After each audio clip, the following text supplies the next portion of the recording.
une journée d'avril froide et claire. Les horloges sonnaient 13 heures. Winston Smith, le menton rentré dans le cou, s'efforçait d'éviter le vent mauvais.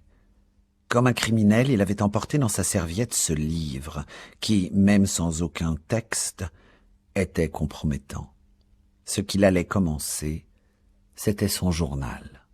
De retour chez lui, des doutes l'assaillirent. Pour qui écrivait-il ce journal? Cette question brusquement s'imposa à lui. Pour l'avenir, pour des gens qui n'étaient pas nés.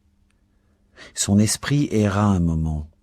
Winston reprit ses esprits, se redressa. Il éructa. Le gin lui remontait de l'estomac. Son attention se concentra de nouveau sur la page.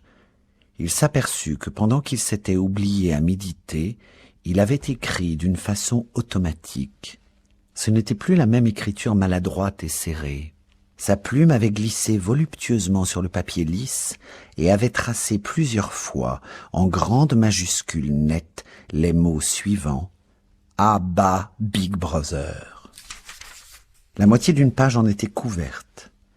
Il ne put lutter contre un accès de panique. C'était absurde, car le fait d'écrire ces mots n'était pas plus dangereux que l'acte initial d'ouvrir un journal, mais il fut tenté un moment de déchirer les pages gâchées et d'abandonner entièrement son entreprise. Il n'en fit cependant rien, car il savait que c'était inutile. Qu'il écrivît ou n'écrivît pas Abba Big Brother n'avait pas d'importance. Qu'il continuât ou arrêtât le journal n'avait pas d'importance. De toute façon, la police de la pensée ne le raterait pas. Il avait perpétré le crime fondamental qui contenait tous les autres. Crime par la pensée, disait-on.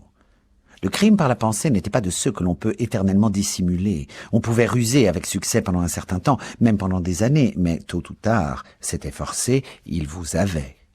Ce qui arrivait n'était que le résultat d'un processus qui avait commencé depuis des années.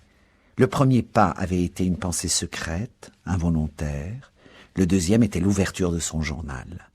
Il avait passé des pensées aux mots, et il passait maintenant des mots aux actes. Il l'avait accepté.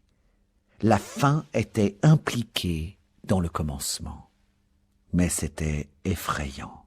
Plus exactement, c'était comme un avant-goût de la mort. C'était comme d'être un peu moins vivant.